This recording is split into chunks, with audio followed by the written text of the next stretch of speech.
भैया ऐसे इंसान का सामना कैसे करें, कैसे उससे डील करें जो निरंतर नकारात्मक बातें कहता हो, हु कंसिस्टेंटली एक्सप्रेसेस नेगेटिविटी, हर परिस्थिति में नकारात्मक बातें ही करता है। यहां तक कि आपके साथ कुछ अच्छा भी हुआ है तो भी कुछ गलत बात बता देगा, नेगेटिव साइड बता देगा, आपको हताश निराश कर देगा।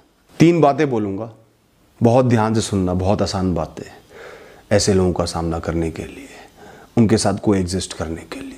सबसे जरूरी बात है आपको ध्यान लगाना होगा उस इंसान की प्रवृत्ति पर, उसके व्यक्तित्व पर, उसके स्वभाव पर। आपको माइंडफुल होना पड़ेगा, समझना पड़ेगा, अपनाना पड़ेगा। उनकी नकारात्मकता नकारात्मकता नहीं है, उनकी शंकाएं शंकाएं नहीं है, उनके डर डर नहीं है।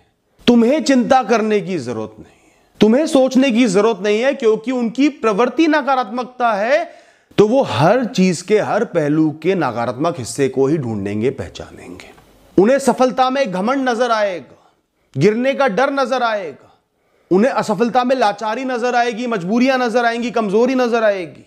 उनकी सोच को उनके पास रहने दो ना। आप समझो कि ये नकारात्मक व्यक्ति हैं, सिर्फ नकारात्मक बातें करेंगे, उन बातों से मेरा कोई लेना देना नहीं है, मुझे समझने की, सोचने की, विचारने की जरूरत नहीं, क्योंकि इनका स्वभाव ही ऐसा है। कोई बहुत न्यूट्रल इंसान हो या सकारात्मक इंसान हो, वो कभी नकारात्मक बात कहता है तो जरूर चिंतन करना, क्यों बोली, सही तो नहीं कह रहे। पर जिसका स्वभाव यही है, प्रवृत्ति यही है, तो उसको समझ जाओ ना कि इसकी बातों को मुझे सोचने की जरूरत ही नहीं है। सम्मान करो उनकी उस नकारात्मकता का। कुछ अच्छाइयां भी तो होंगी उनमें, एक बुराई है, कोई बात नहीं, इग्नोर कर दो उसको, ध्यान मत दो उस पर। ऐसे लोगों से कभी भी आपको ना बहस करनी, ना लंबे डिस्कशन करने, ना खुद को सही प्रूव करना। उनको सुनो ऐसे कि जैसे बहुत ध्यान से सुन रहे हो, सर भी हिलाओ, कान भी आगे करो और सोचो शाम के खाने के बारे में, क्या क्या खाऊंगा, घर में क्या बना होगा, मीठे में क्या होगा, आज शायद दाल चावल बने होंगे। कुछ और सोचो, एक कान से सुनो उनकी बात, दूसरी से निकाल दो, कुछ और सोचो। उनकी बात भी हो गई, उनकी शंकाएं भी हो गई, तुम्हें फर्क नहीं पड़ा। उनके अक्षरों को सुनो, शब्दों को नहीं, वाक्यों को नहीं दोस्तों, क्योंकि आपको पता है ये कोई चुभने वाली बात ही बोलेगा, डराने वाली बात ही बोलेगा। मुझे डरना नहीं है, मेरा फैसला है, मुझे ये करना है, बात खत्म। ध्यान रखना ऐसे इंसान से जो निरंतर नकारात्मक बातें कहता हो।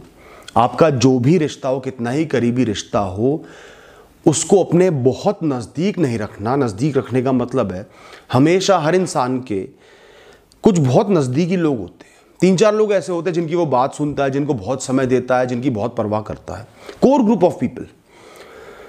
उसके अलावा भी रिश्ते आते हैं, दोस्ती आती है, अच्छे लोग होते हैं, पर वो 3-4 लोग हमेशा बहुत खास होते हैं। तो ऐसे लोगों को उस कोर ग्रुप में नहीं रखना। ये आपके खासम खास नहीं होने चाहिए, ये आपके लिए बहुत जरूरी है, वरना वो आपके आत्मविश्वास को, आपकी मानसिक स्थिति को बर्बाद कर देंगे। आप खुद के हर कर्म पर प्रश्न उठाने लगोगे, हर परिस्थिति से डरने लगोगे, हर संभावना से डरने लगोगे।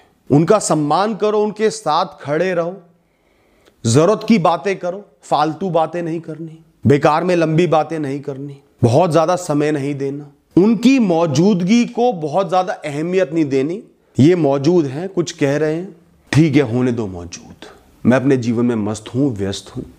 जीवन में कुछ सही भी होगा, गलत भी होगा, अच्छाई भी आएगी, बुराई भी आएगी, मुझे चलते रहना है। मेरा फैसला है कर्म करने का, अपने फैसलों के साथ खड़े रहने का। मैं इनको अपने से ऊपर अहमियत क्यों दूं? ऐसे लोगों के शब्दों से बचने का एक और तरीका आपको बताता हूं। अपने फैसलों को डबल चेक करके मजबूत कर लेना। अपने दरवाजे पर 2 ताले लगा देना। ये इंसान नजदीक है, आपको पता है सवाल उठाएगा, आप कोई फैसला ले रहे हो, निर्णय कर रहे हो, 2 बार जरूर सोचना, मैं कहां गलत हूं, क्या परिणाम हो सकता है, क्या मैं उस परिणाम के साथ खड़ा हूं, क्या ये मेरे लिए जरूरी है, क्या ये मुझे करना ही करना है। उसकी अच्छाइयों का संज्ञान तो ले लिया, अब उसकी बुराइयों का भी संज्ञान ले लो और उनके साथ खड़े हो जाओ। डबल पक्का करके फिर फैसला लो, उसके बाद आप मुक्त हो। उसके बाद जीवन के लिए, अपने जीवन की अच्छाई के लिए उस फैसले के साथ आपको खड़ा रहना है, चाहे 10 बुराइयां उसमें नजर आ जाए। जो इंसान खुद के लिए डबल श्योर होता है, जल्दबाजी में, तुरंतबाजी में फैसले नहीं लेता, वो फिर लोगों के शब्दों की ज्यादा परवाह नहीं करता। जो हर काम जल्दबाजी में करता है, बिना सोचे सिर्फ अच्छाइयों से प्रभावित होकर, चकाचौंध से प्रभावित होकर फैसले करता है, निर्णय करता है, आगे बढ़ता है, वो लोगों की थोड़ी सी भी ज्ञानवर्धक लॉजिकल बातें सुन के घबरा जाता है, डर जाता है। साथ ही दोस्तों, जीवन में क्लैरिटी रखो, जीवन को बहुत सिंपल बना लो। अपना एक बड़ा मकसद डिसाइड करो, जीवन में कर्मयोगी रहना है, अंतिम सांस तक जीने की इच्छा शक्ति रखनी है, हार जीत की परवाह नहीं करनी, सही राह पर चलना है, मुझे खुश रहना है, मुझे मस्त रहना है, कम हो ज्यादा हो उसमें खुशियां ढूंढ लेनी है, छोटे छोटे विषयों का आनंद लेना, अपने जीवन को सिंप्लीफाई कर लो, अपने अंदर जीवन की छोटी छोटी बुराइयों के लिए बेपरवाही ले आओ। उसके बाद लोगों के नकारात्मक शब्दों की, तानों की, तुम्हें रोकने के प्रयासों की, उनकी चिंताओं की तुम्हें सोचने की कोई जरूरत नहीं है। ना तुम सोचोगे, तुम बहुत क्लियर हो अपनी लाइफ में, कंफ्यूज नहीं हो, सोच में खोए नहीं हुए हो, ये करूं, वो होना चाहिए, वो होना चाहिए, अब क्या करूं, उस क्षण में नहीं फंसे हुए हो। पता है जीवन ऐसे जीना है, इस कहानी को ऐसे जीना है, क्या फर्क पड़ रहा है, ये जो कह रहा है वो सही भी हो तो क्या फर्क पड़ेगा, मैं तो आगे बढ़ता रहूंगा। इन कुछ बातों का ध्यान रखना और लोगों की नकारात्मक बातों का आपको कोई फर्क नहीं पड़ेगा दोस्तों। Thank you and all the best.